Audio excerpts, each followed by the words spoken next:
Karstinen. I'm with Western New York Education Alliance. I'm one of the leaders with Western New York LIT, which is Western New York Literacy Instructors Together.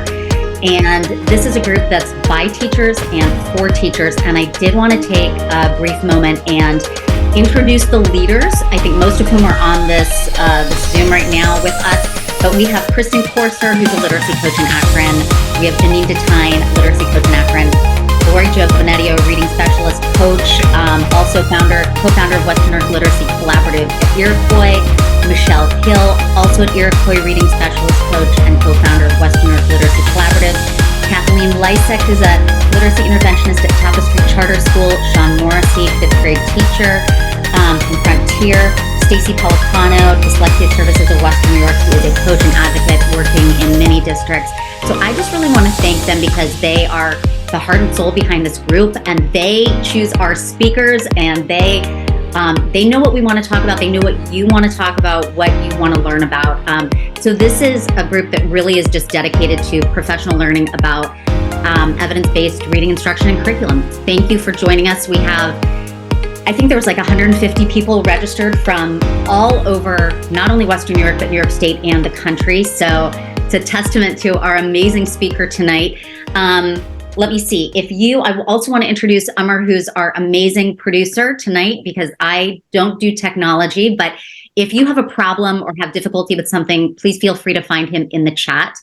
He's with Alpine Virtual Productions. Let's see if there's anything else. If your name is not appearing the way you want it to be, I think they told me that you can find the little 3 dots in the upper corner of your square and change it to what you want it to be. And I think that's it for now. I'm going to turn this over. Lori and Michelle will be moderating the event tonight.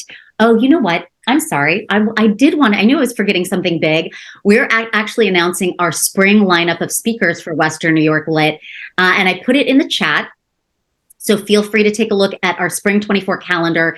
But Stacy Pelicano will be presenting on dyslexia in January. We've got Jeff Smink from EdTrust New York talking about policy and what you can do as an individual, because I know a lot of people feel like I can't do anything. I'm just one person, but EdTrust is starting an amazing campaign called the Campaign for Early Literacy New York State.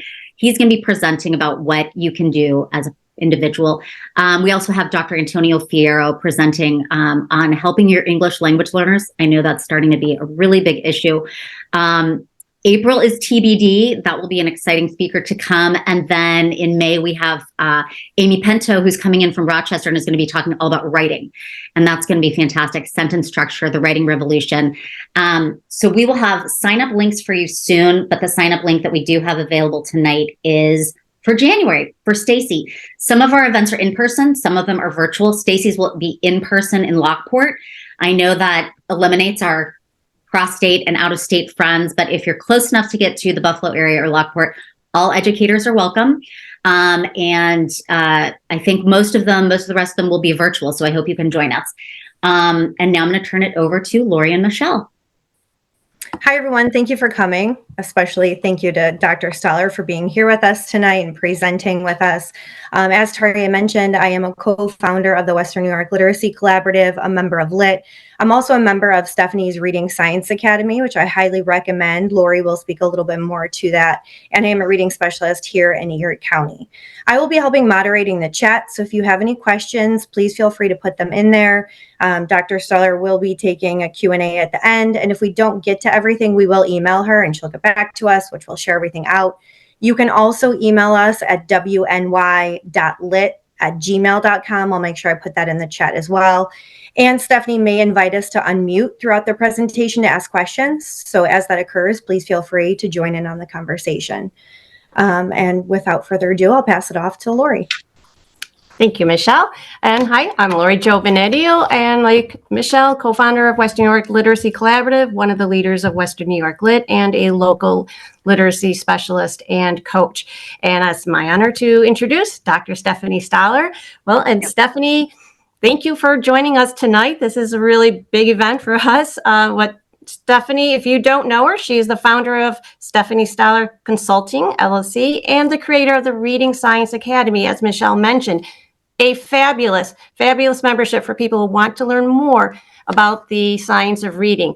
I personally am a member and have learned a lot. Every time I listen to Stephanie present, I learn something new about science of reading, about MTSS, about assessments, anything and everything with reading. She's my go-to. So thank you, Stephanie, for that. She's also a former vice president for the professional learning at Acadience Learning Incorporated.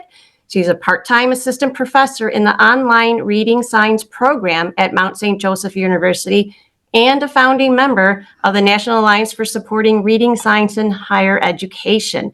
Really working hard on that. Thank you. Making inroads. Dr. Stollar has also worked as an educational consultant, school psychologist, and as an assistant professor in the school psychology program at the University of South Florida. For 25 years, she has provided professional development for teachers. She has conducted research in the areas of assessment, early intervention, and collaborative problem solving. Lots in this. So welcome, Stephanie. We're so eager to learn from you today. Thank you so much for joining us. Thank you, Lori. Thanks to all of you who have been working behind the scenes to plan this event. And thank you to all of the educators who are joining us here at the end of your busy workday. I really appreciate your time.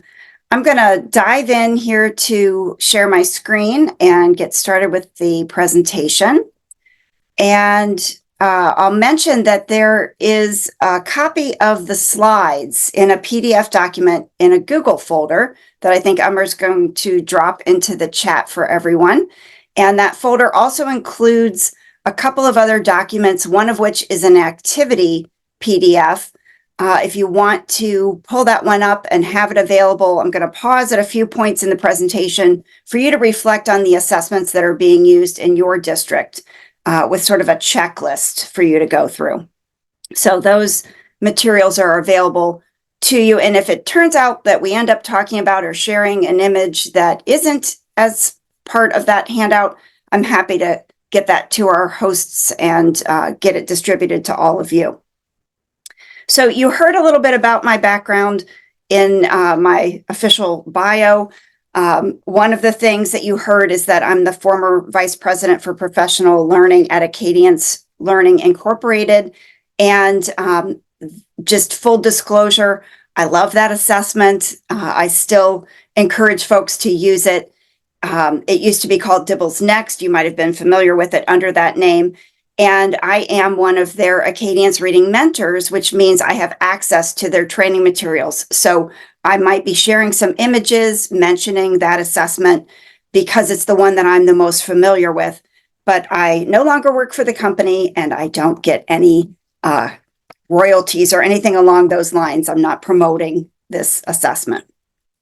But I am passionate about making sure that teachers have access to good data on their students.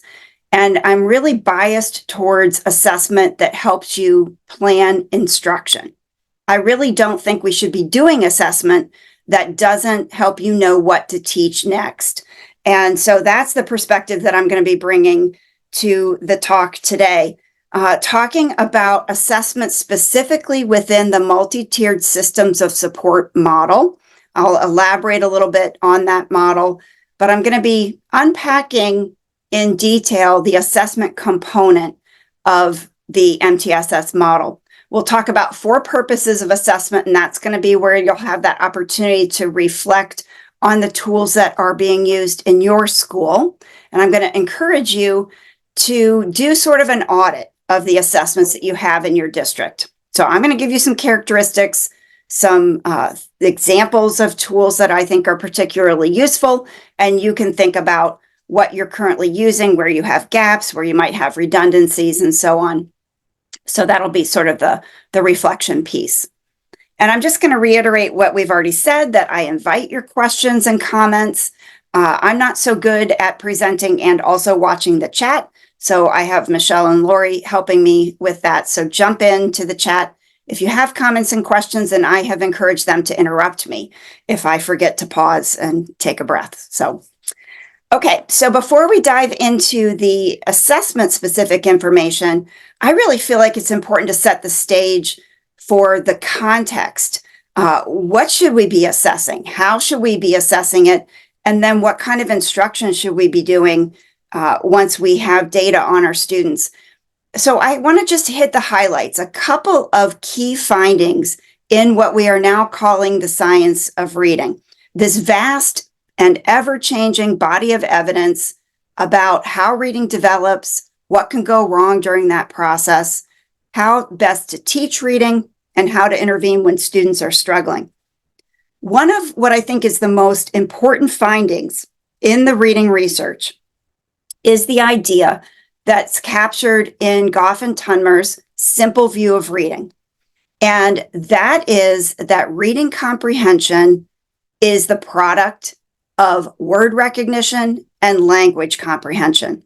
At the highest level, there are just two capacities that students need in order to understand what they read. So all of the fine-grained detail can be captured under these two capacities, word recognition and language comprehension. And it's often represented as a math problem, a multiplication problem, because both capacities, word recognition and language comprehension, are essential, but neither one can stand alone. So the idea is, if you can decode, if you can effortlessly lift words off the page, but you don't know what the words mean, if you don't know what the words mean in this order, if you don't have background knowledge about what you're reading and so forth, you will not have skilled reading comprehension. And the reverse is also true. If you would understand text that is spoken or read to you, but you can't decode the text yourself, or it's very labored for you to do so, you're not a fluent reader, your reading comprehension also will be impaired. So what we actually need is for students to be firing on all cylinders in both of these capacities, a full 1.0 representing capacities in word recognition and language comprehension. And I think this is really useful for helping teachers prioritize what should we be teaching young children. Well, guess what? We have to teach them both of these skill areas, word recognition and language comprehension. And when we have older struggling readers, what could possibly be the cause? Well, guess what? It's either language comprehension or word recognition or both. So the simple view is very useful in terms of guiding our work, as well as helping us to know what to assess. Within the simple view of reading domains or capacities, there are some subcomponents. These are the findings from the National Reading Panel report that was released in the year 2000. We talk about these as the big five components of reading, and I'm just sort of nesting them underneath word recognition, language comprehension, and reading comprehension. And I'm positioning oral reading fluency as a bridge between word recognition and reading comprehension. These are the skills that the research has converged around as being essential. When students are lacking in these skills, they are not necessarily going to have reading comprehension. So they can function as priorities of what we're teaching, and these set the priorities for what we should be assessing. Okay. This graphic attempts to show you some of the relationships among those big five essential early literacy skills. And I think about this as sort of a mall map. It gives me a schema to keep in my mind about those component skills, those essential skills related to language comprehension and word recognition. And I think about it in a progression. So for young children, I can think about this graphic from left to right, moving children through phonemic awareness to phonics, decoding and spelling, to accurate and fluent reading of text, with a good healthy dose of vocabulary and oral language throughout, leading them to reading comprehension. And if I work with older students where I expect reading comprehension, I can think about this same graphic, this sequence from right to left. And if a student is struggling with reading comprehension, it is either because of a difficulty with language comprehension or a difficulty with word recognition, or both. And I have linked the acronyms for some of the indicators of these skills that you'll find on an assessment like Acadience reading, and more on that later. But the idea is that we can screen older students with tasks like maze, passage of grade level text, roughly every seventh word is deleted. In its place are 3 choices, and the student has to circle the word that would fit best at that place in the passage. So maze is a silent reading comprehension indicator. We have this blockbuster assessment called oral reading fluency. This is like the real workhorse of literacy assessment because it allows us to measure reading comprehension, but also allows us to measure advanced phonics and decoding skills and reading fluency. So one of the questions that came in during the registration process for this session was a question about, well, I'm just going to read the question the way it came in.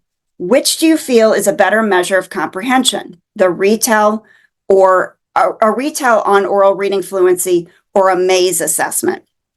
And I'm going to answer with none of the above. So I'm going to say the very best indicator when it comes to screening and progress monitoring like Acadience or Dibble's 8th edition is oral reading fluency words correct. And you can see that I've got it positioned as an indicator of reading fluency, but also an indicator of reading comprehension. And it's actually this task of giving students a passage of text, grade level difficulty, they haven't seen it before, asking them to read for a minute. That is the very best indicator of reading comprehension, better than some reading comprehension tests, actually.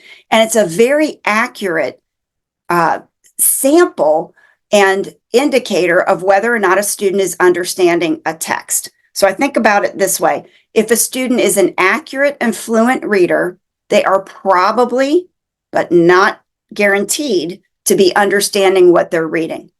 But if a student is not fluent, they are probably not understanding what they're reading. So a very strong relationship between ORF, words correct, and reading comprehension, any way you want to measure it, including your state accountability test. An added assessment would be a retelling after the student reads the passage. So retell is not a better indicator of reading comprehension, and retelling doesn't even stand alone. It is for the purpose of finding that small proportion of students who don't fit the pattern. They might be accurate and fluent, but not understanding what they're reading. And in the primary grades, there are very few students with that pattern. Retell helps us find them. Maze is an assessment of silent reading comprehension. It's not quite as predictive of reading comprehension. It does tap into some of the other skills related to language comprehension, more so perhaps than ORF does. But we want to see the ORF scores in place first, and then we might look at the maze assessment. So ORF, words correct, is the number one indicator of reading comprehension. And if the person who sent in that question is with us, you can feel free to ask a follow-up. So knowing about the role of oral reading fluency, words correct per minute, I want to tell you a second key finding in the reading research, just setting the stage for what we're assessing and why. Here's words correct per minute represented with a group of students, large group of students as they move from kindergarten to 6th grade, with their performance collapsed into 2 broad groups. The typical readers represented with this green line over time, and struggling readers represented with the red line. This is representing what we see over and over again in multiple studies. What happens to students over time if they leave 1st grade on track or they leave 1st grade struggling, and what a key point in time that is. We tend to see the difference between the typical and struggling readers get bigger over time, and you all know how that plays out in the classroom. It's very difficult for everyone involved, the children, their families, teachers who are trying to support them. We know that there's this time when students aren't doing a lot of real reading of text in kindergarten, early first grade, but there's this critical time period where these two groups form somewhere in the middle of first grade. And by the end of first grade, how you're doing as a reader predicts how you'll be doing as a reader at the end of fourth grade, end of fifth grade, and beyond. And if you leave first grade on that sort of typical reader green pathway, you're likely to continue to be okay in the future. But if you leave first grade as a struggling reader, you are likely to continue to struggle. You'll see that these lower performing students make a little bit of progress each year, but it's not typical for students to catch up. It doesn't mean that they can't. It just means it's very, very resource intensive, very difficult to get students to catch up. What's not so difficult is getting them on the green pathway in the first place. So what it takes for students to leave first grade reading in terms of Acadians, 47 words correct per minute with at least 90% accuracy and 15 words that the student can say about what they've read. Those are the minimum expectations, and that's what forms this dividing line at the end of first grade. So the great news is we know a lot about what to teach in kindergarten all through the first grade year. We know what to assess during this early time period so that we make sure nobody leaves first grade struggling. Now, it's how we organize the instructional systems that helps us actually make that happen, because it's easier to do that with some students than with others. Some students are going to require very intensive support, even in KM1, to get on track by the end of first grade. But the big idea in the reading research is that most reading problems can be prevented, and we have the technology to prevent reading failure for just about every student. We don't necessarily have the technology without extremely intensive resources to remediate the reading problems once they happen. So our best opportunity is to focus on prevention. And the way that we do that is through the multi-tiered systems of support by having a continuum of increasingly intensive instructional supports that we can offer to any student from day one of kindergarten without having to wait to fail. This is the tiered model. We often talk about these instructional opportunities as tier 1, tier 2, and tier 3. I like to frame them the way that the model was originally conceptualized, which is 3 tiers of prevention. So what we do in the regular classroom with all students is primary prevention of reading failure.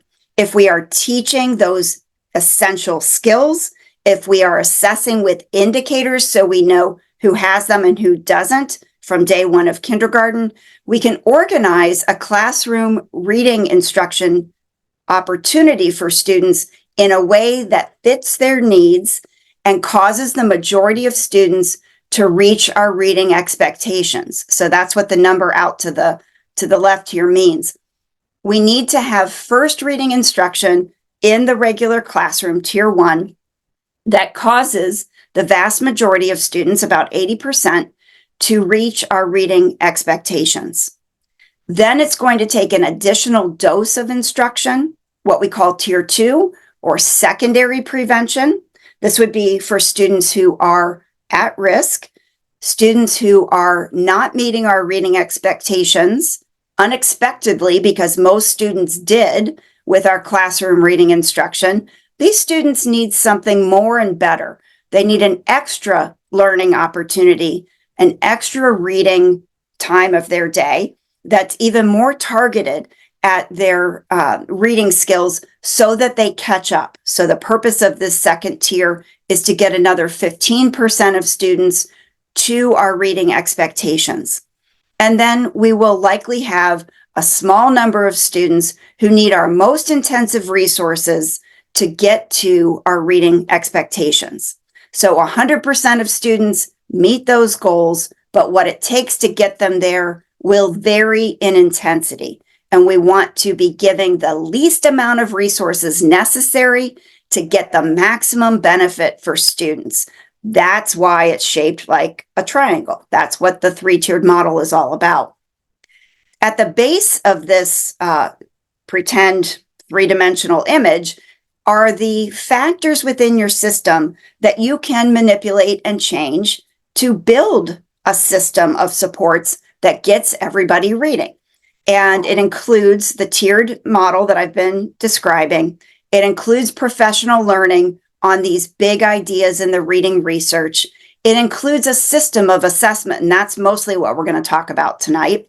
And it includes using assessments within a collaborative problem-solving model in teams at all levels of your school system, from the district level to the building and grade level systems to individual students. And all of that takes leadership at all levels to pull off. So back when the MTSS model was first conceptualized, it was all about finding out what students need, giving them what they need in Tier 1, regular classroom instruction, and intensifying support as needed. And you can see those ideas captured in this quote from, catch the year, 1998, when Joe Torgeson was doing his research that showed us that, yes, we can, in fact, prevent reading failure with the right kind and quality of instruction delivered at the right level of intensity and duration to the right children at the right time. So one of the most important aspects of putting this research into practice is having the right data on your students, knowing what they need so that you can make sure your instruction is lined up to those needs during every minute of the school day. So that's why we're going to focus on the first core component at the base of the MTSS model, and that's the assessment system. So I'm going to pause and see if there are any questions at this point. We don't have any questions in the chat, but if anyone would like to unmute and ask anything, you're more than welcome.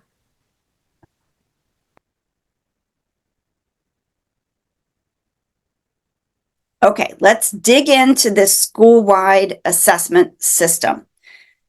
I've set the stage for what we know in the research and those big ideas that you want to be moving towards in your schools.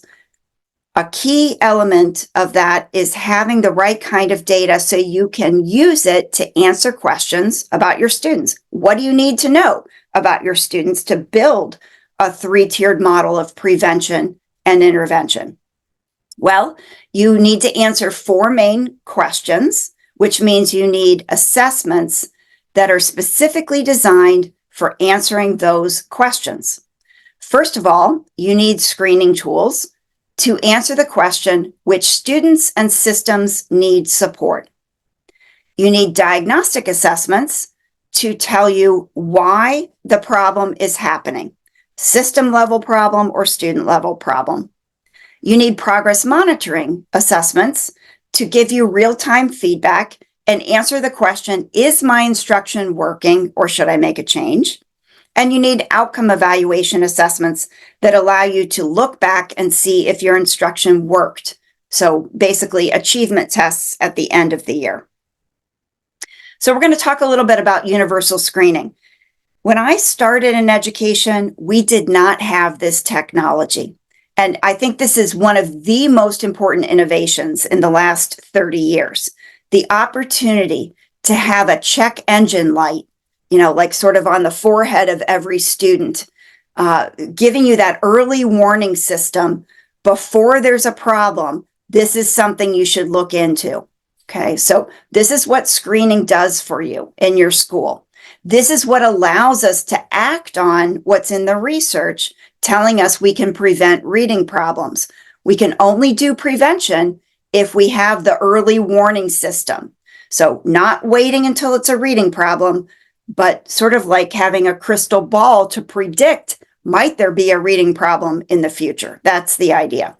So screening answers that question, which students and systems need support.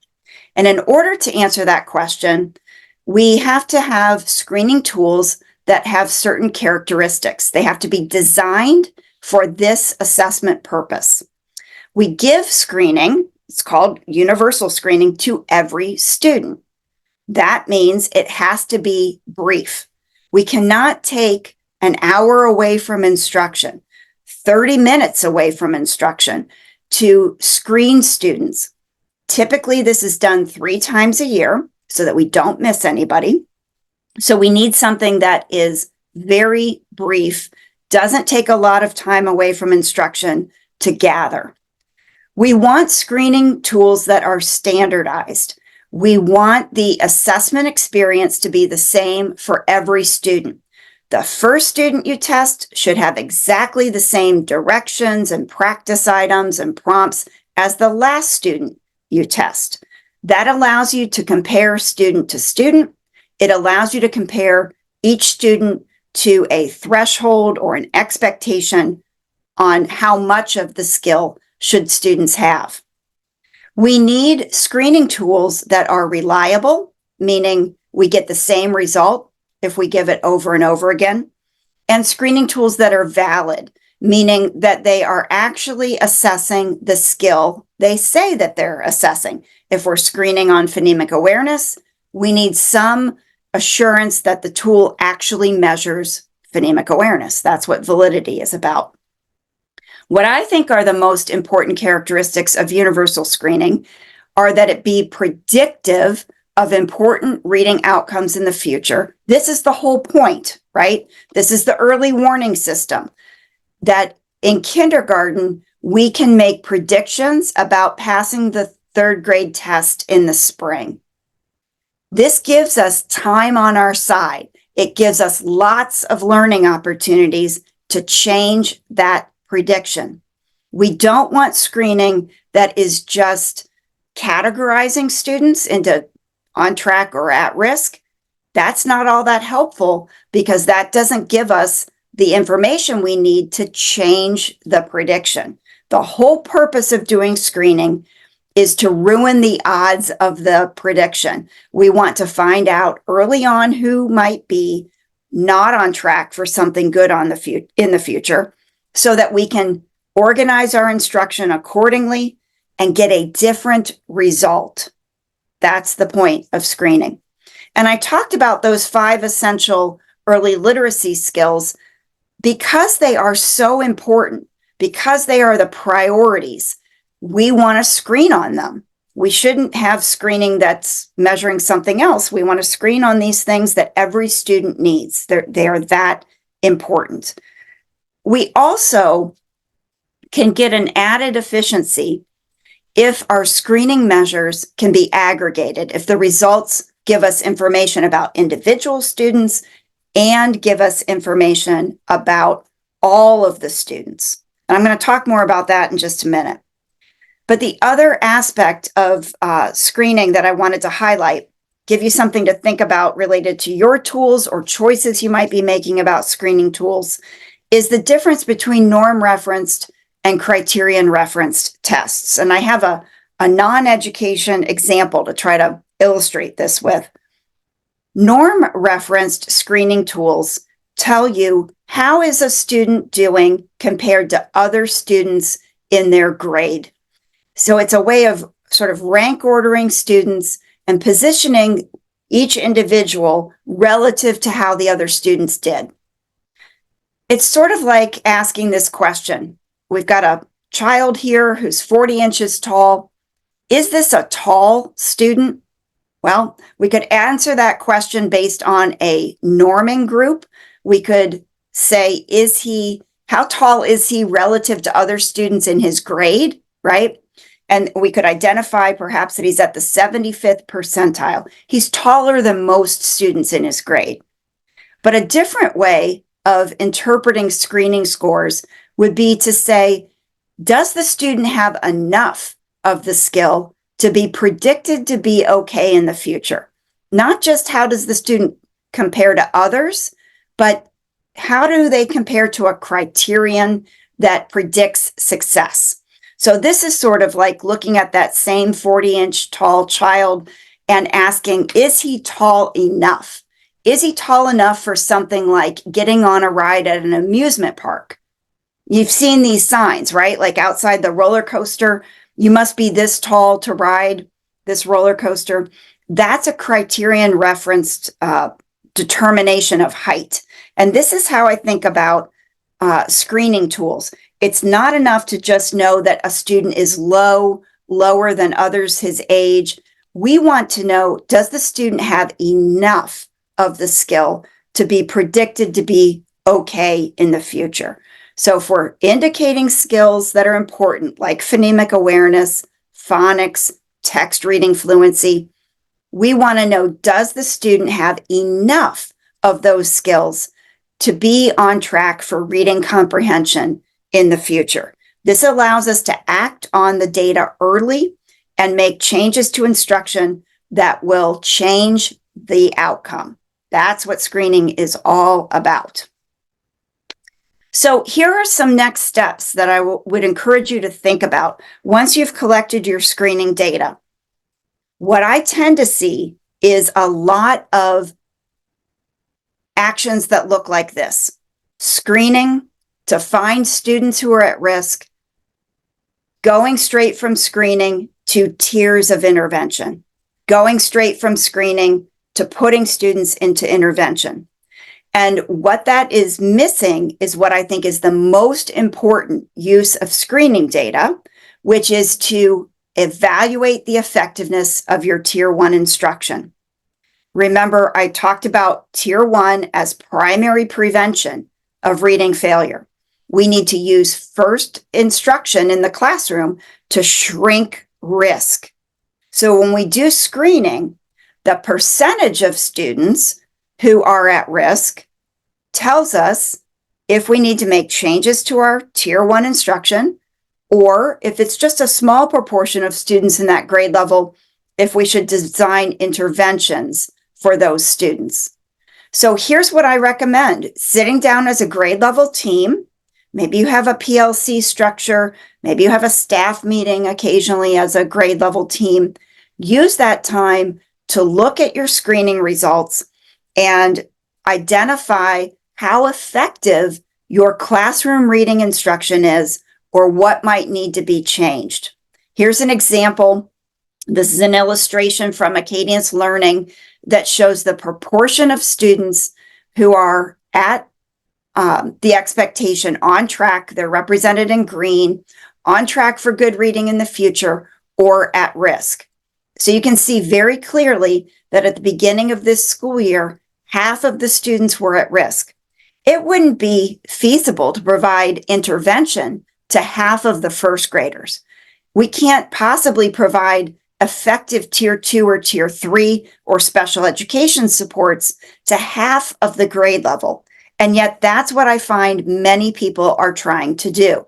They go from the screening straight to intervention. And you're missing the best opportunity and best use of your screening data, which is to look at something like this at the beginning of the year and say, aha, we need to make changes in our classroom reading instruction in Tier 1 because half of the students are currently behind.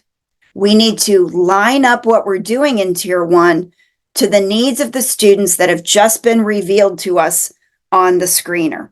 So you can look at images like this report that tell you about the essential skills, phonemic awareness, letter sound, reading, CVC non-words, for example.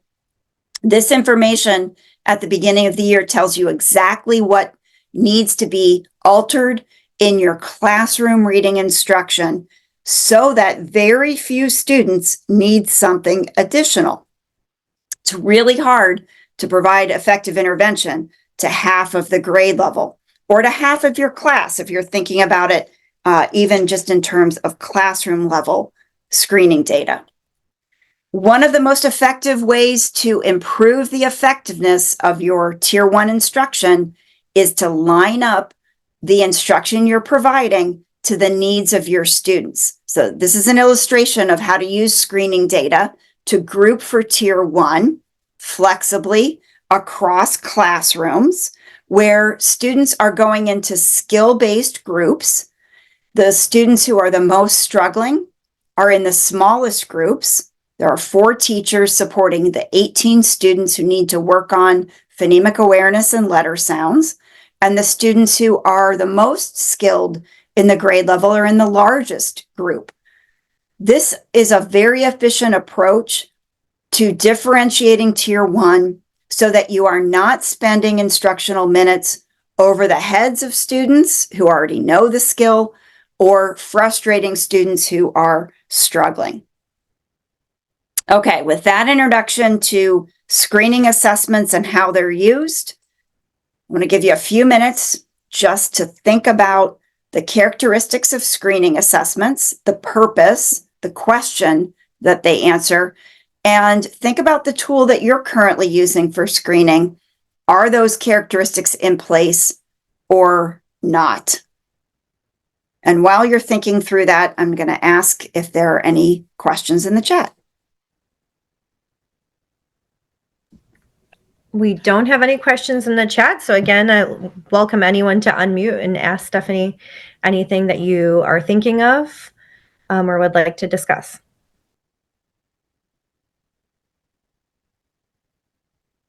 So there was a question that came in before the session related to computer adaptive tests. And I want to just make sure I address that before I move on. So computer adaptive tests like NWEA's MAP assessment, iReady, STAR, FastBridge has, I think it's called e-reading, is computer adaptive.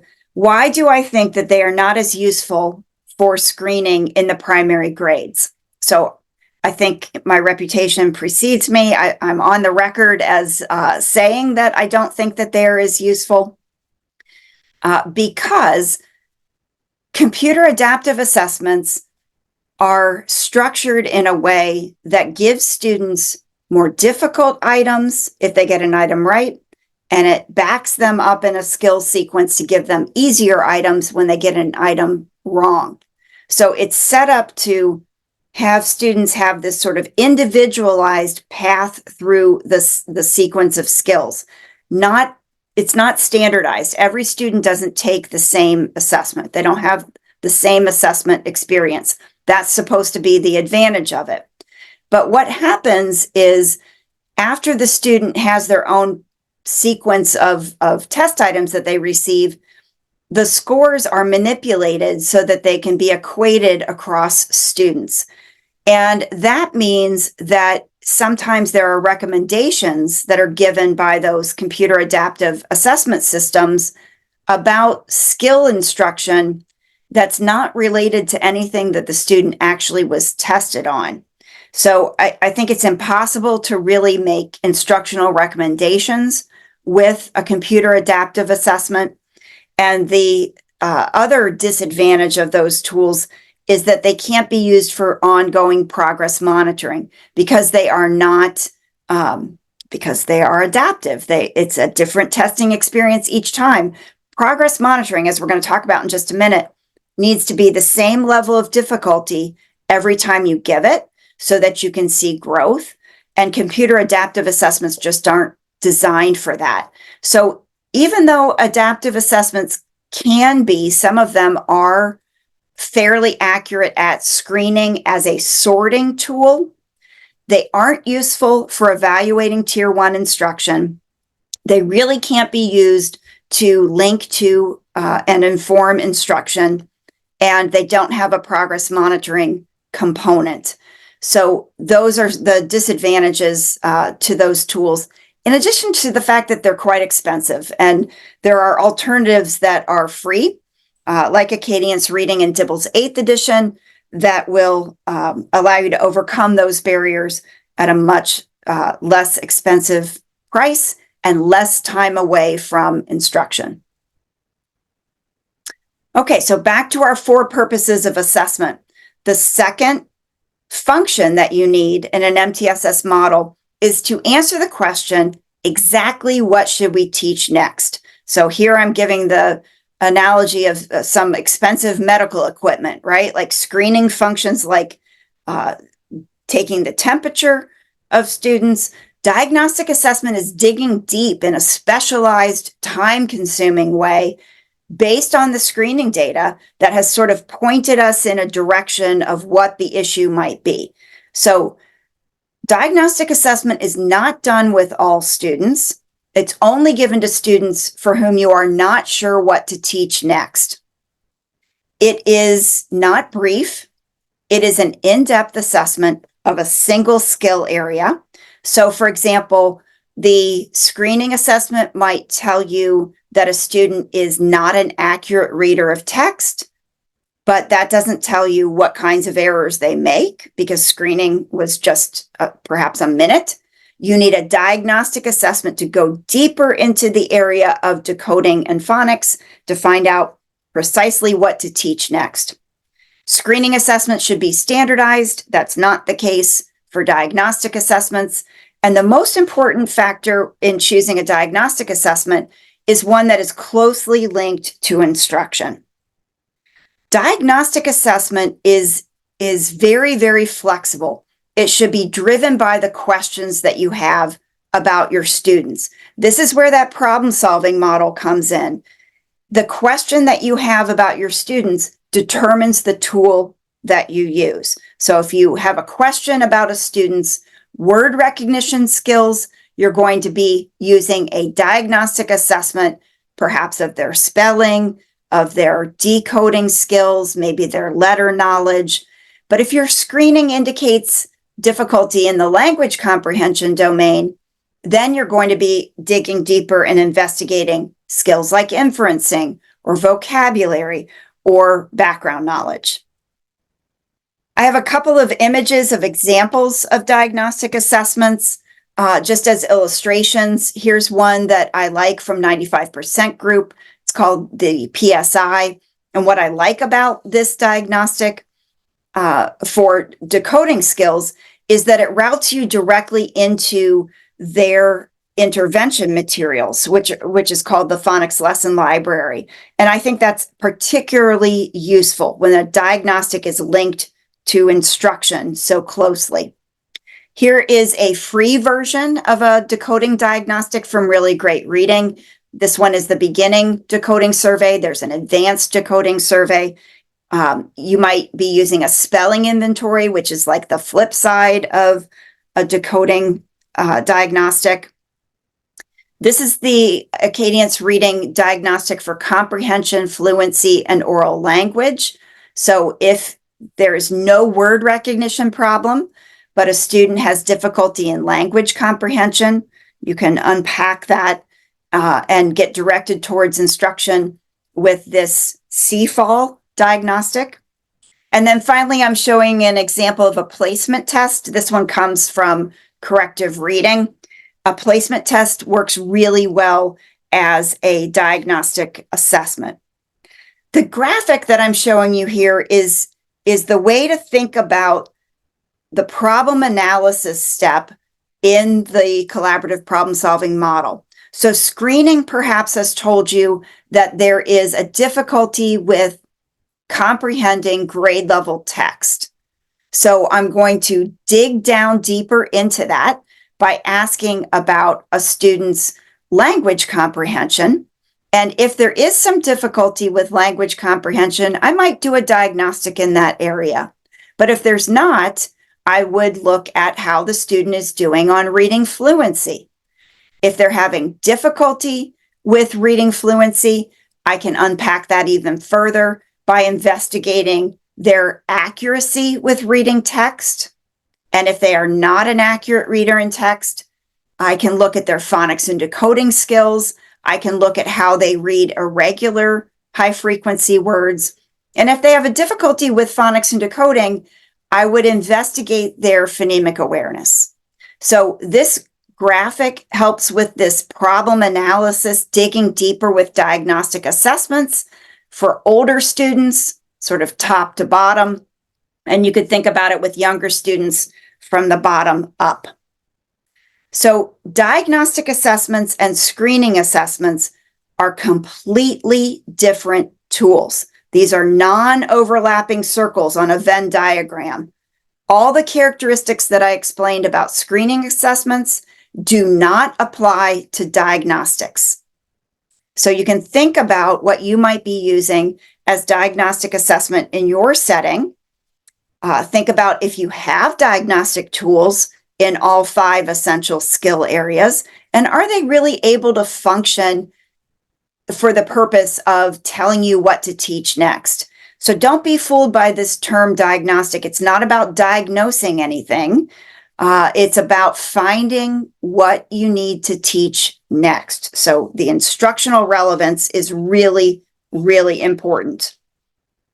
Okay, I'm going to pause to let you think through this checklist, these characteristics of diagnostic assessments, and see if there are any questions. There's one question in the chat, Stephanie. It says, after the first universal screener has been administered, should intervention begin in kindergarten when Tier 1 instruction has only just begun? So after your beginning of your screening at the beginning of kindergarten, the best use of the data at that point in time is, in my opinion, the best use of screening data at all points of time, which is to inform classroom reading instruction. So you should look at your beginning of your screening data, and if you have more than 20% of your students at risk, the next step is not put those students in intervention. The next step is organize classroom reading instruction in Tier 1 to meet the needs of those students. Maybe you have many coming in who can't name letters. Maybe you have many coming in who don't know anything about phonological awareness. That tells you your classroom reading instruction needs to be focused and organized to explicitly teach those skills that the majority of your grade level don't have. And I would say exactly the same thing about the screening data at the beginning of 1st, 2nd, 5th, 6th grade, every grade. Exactly the same action. That's what people are missing. It's not about screening and put kids into an intervention. Some students will need intervention, but the only way intervention can be effective is if very few students need it. And how do we make it so that very few students need it? Teach what everybody needs the first time around in Tier 1. The best use of your screening data is to inform what you're doing in the ELA reading block. Any follow-up to that or other questions? Okay, sorry. We do You have some 2 other questions. Yep. Yeah, go ahead. For grades 3 through 5, would you use oral reading fluency to determine the needs of the grade level? I would. I would use oral reading fluency to screen all 3rd through 6th graders, through 9th grade, honestly. I would use oral reading fluency. It is such a powerful predictor of reading comprehension. It's a great indicator of whether or not students are understanding what they're reading, and it's sensitive to growth. If you are improving students' skills, you'll see it going up on a graph. You'll be able to actually observe it. So the very best place to start is oral reading fluency. It's a very efficient way to know if your instruction is working to get students to understand what they read. And then for some students, particularly the ones who are not accurate on oral reading fluency screening, those are the ones you're going to need a diagnostic for, specifically a decoding diagnostic, possibly also a spelling diagnostic following the screener. Thank you. And there's one additional question at this time. Yeah. If there is a child in my class whose older sibling is dyslexic, should my student be considered at risk? So this is an interesting question, and it's an area where research is still emerging. There seem to be risk factors and there seem to be protective factors. And you should take it just, the way that the words imply. It's a risk. It's not a guarantee. So having family members with dyslexia does put students at an elevated risk.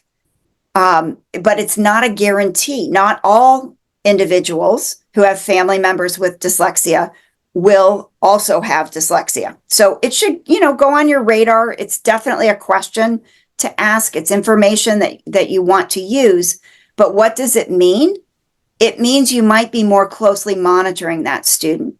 It certainly means you should be, just like you're doing with everyone, providing immediate, effective, and explicit instruction as a result of the screening. At the first sign of difficulty, that you are acting on that information, not waiting to see how things go.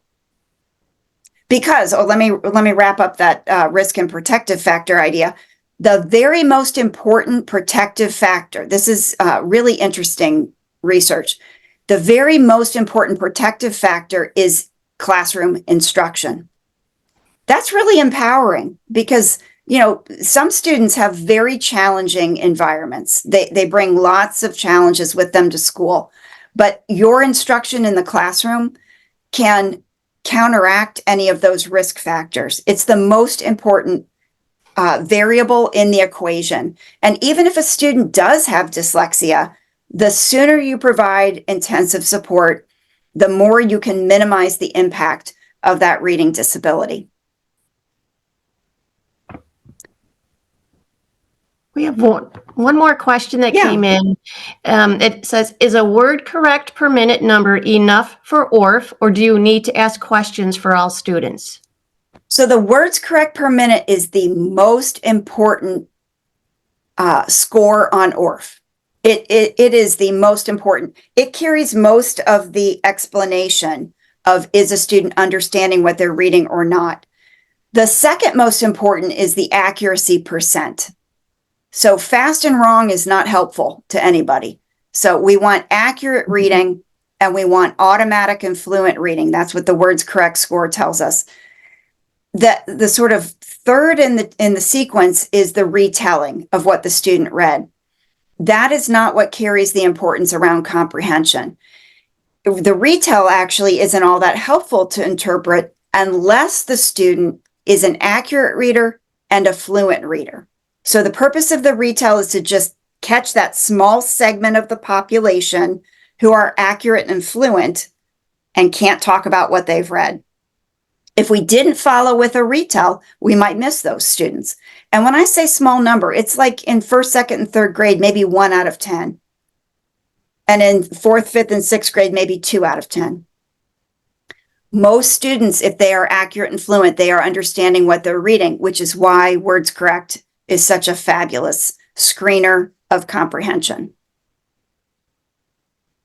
Thank you. And there was one more question, but you pretty much just answered it because it was, would you use the 1 minute ORF alone or pair it with a retell? So yeah, thank you for that. I like to pair it with the retell for the reasons I described and because it communicates to everyone. This is not speed reading. Like I want to put you on alert. I may ask you to tell me about what you've just read. And then I'm actually going to ask you to tell me about what you've read. Like that communicates that we should read for meaning at all times. Okay, so the third purpose of assessment that you need in a multi-tiered systems of support model of preventing and intervening on reading difficulties is progress monitoring. Now, there is some overlap between the characteristics of screening tools and progress monitoring tools. So you'll notice that in these characteristics. The most important piece of progress monitoring, what you want to look for when you are evaluating your tool or choosing one, is that there are alternate forms of the same task at the same level of difficulty.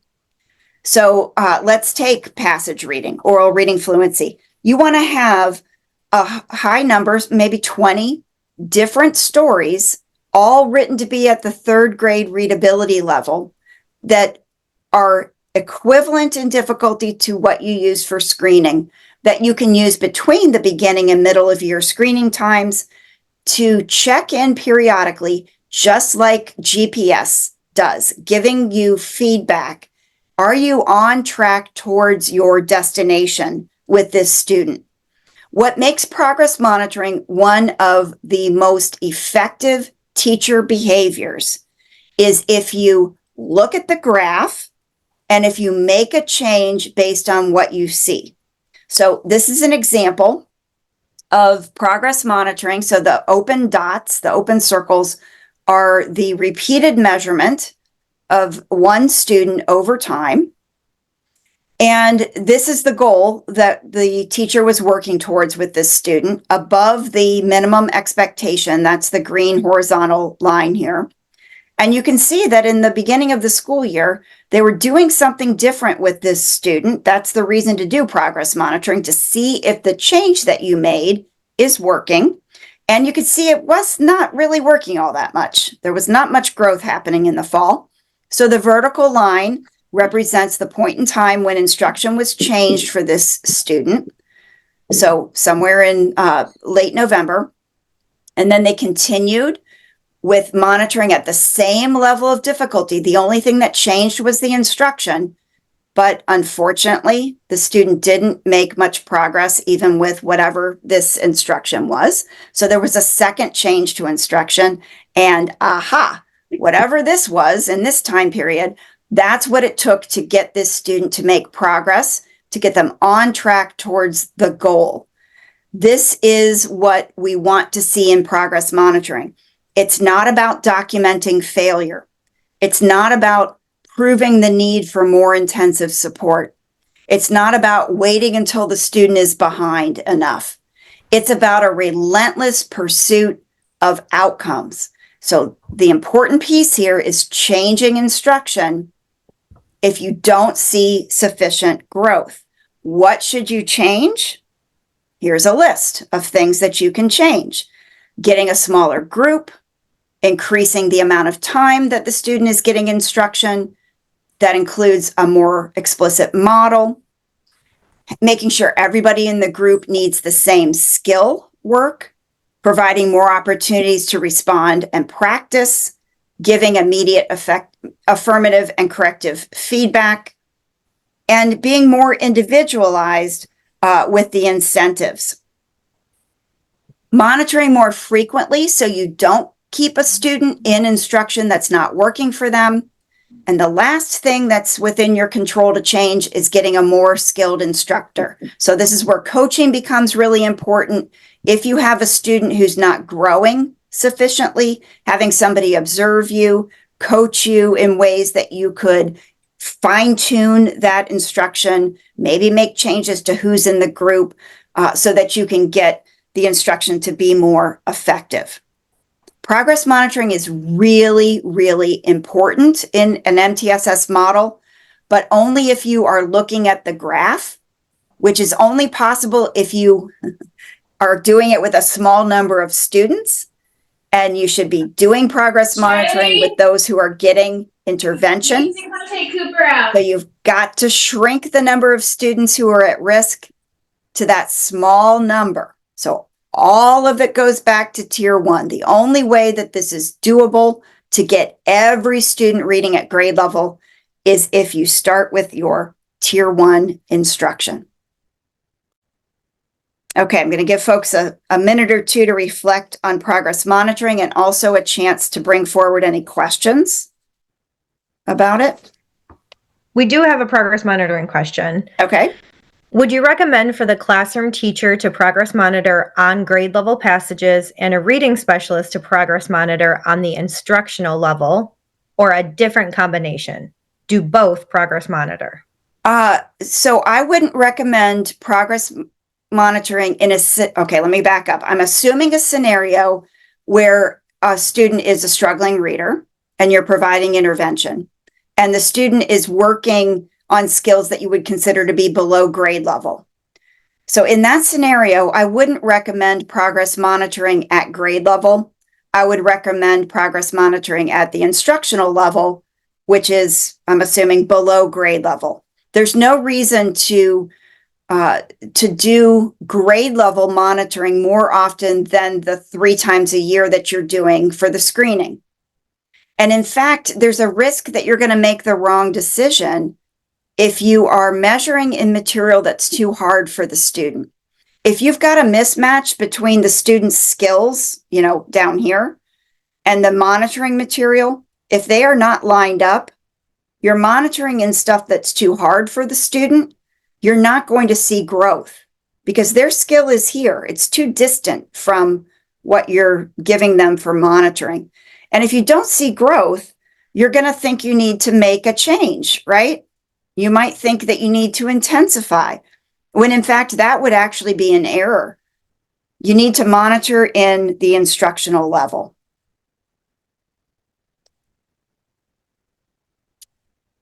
Okay, I'm not going to spend time on outcome evaluation. This is the kind of assessment that you're all familiar with. This is summative assessment, looking back. Did students achieve grade level standards and objectives like what you do on achievement testing?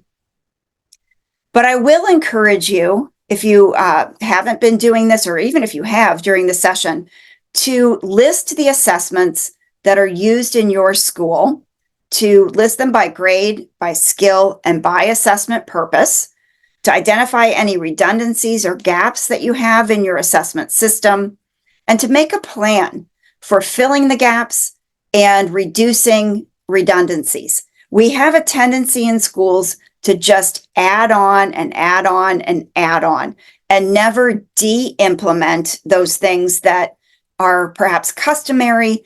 They're sort of hanging on because we've always done it that way.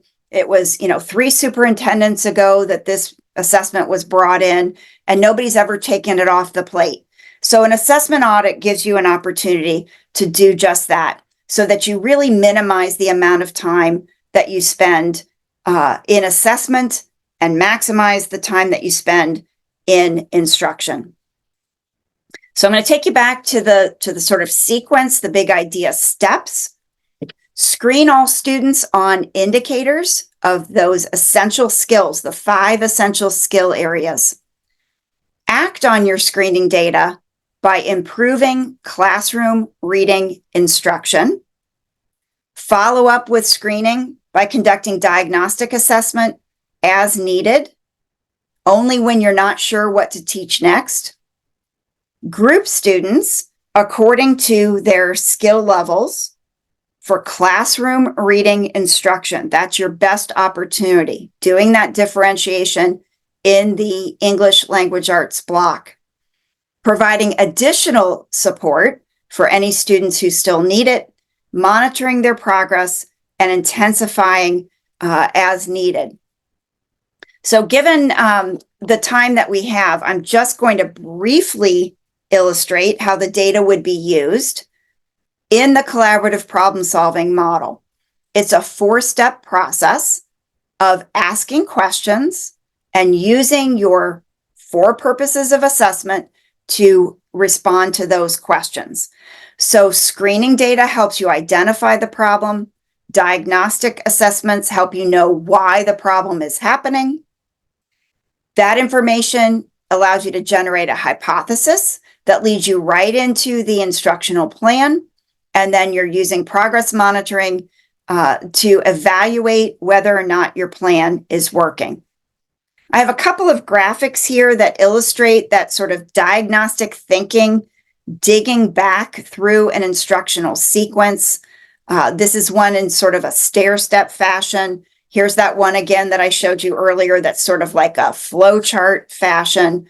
The idea is, once you've determined the sort of category of the problem, one of those 5 essential skill areas that the student is struggling in, you can dig deeper so you know exactly what to teach by using diagnostic assessments in the problem analysis step.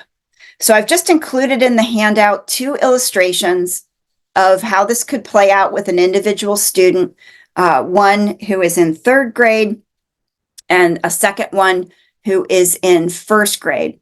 So you can see the way that the problem is defined very specifically, very observably and measurably, and the outcome of the step 2, the problem analysis, is knowing exactly what to teach next. Okay, so some big ideas before we open it up for additional questions. We know a whole lot about the skills that are required for reading.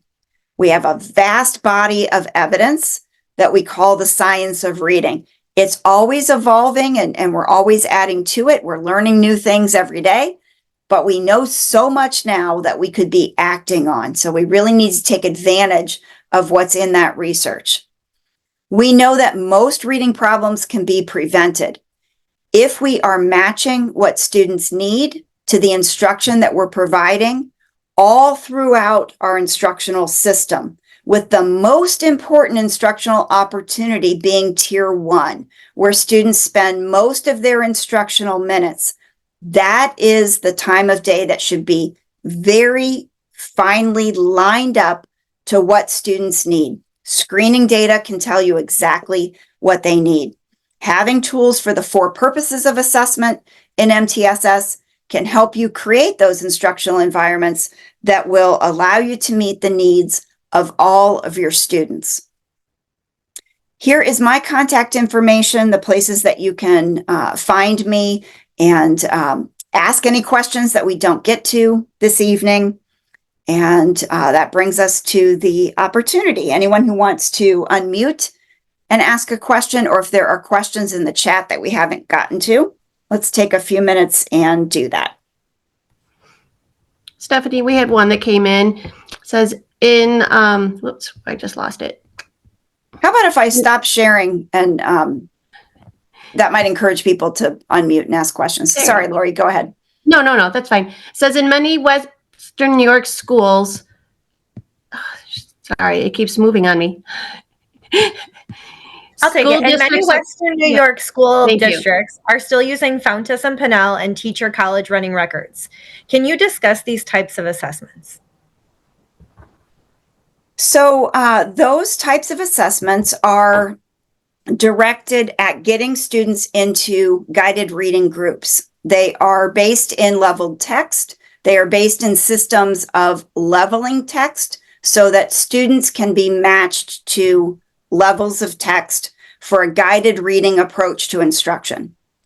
And so those assessments are not lined up with what is in the science of reading in a variety of ways. First of all, leveled text is not necessarily a match with directly teaching students to decode. And that's what we really need to do with beginning and struggling readers. We want to control the environment that beginning and struggling readers are learning in. And so rather than using leveled text, we want to use controlled decodable text to allow enough practice for students to move from being able to read those words accurately to being able to read fluently and automatically so that their brain is freed up to focus on the meaning of what they're reading. The guided reading approach is not proactive and front-loaded. It is more organized around listening to students read, an approach that would have students learning to read by reading rather than building the necessary skills of reading from the ground up. So the entire approach that is connected to those assessments is what we would consider to be a balanced literacy approach and not what we see in the reading research as being most effective. So if that's your assessment system, one of the things that you could do is start having conversations that would move you to a way of directly measuring and indicating students' skills in what research shows are the essential early literacy skills. And you can access, even as an individual teacher, if you're the only one in your school interested in this, you can access 2 examples, Acadiance Reading and Dibble's 8th edition, as free downloads. The assessment manual with all the directions are available for free download, and you can try it with some of your students as a way of getting some experience with having different kinds of data, what the information from those data tell you about instruction for your students, and start to have conversations within your school about perhaps making a change as you are learning about the reading research and as you're changing instructional practice. You want to change your assessments right along with it.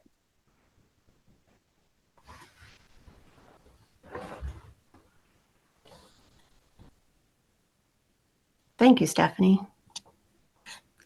Any other questions out there?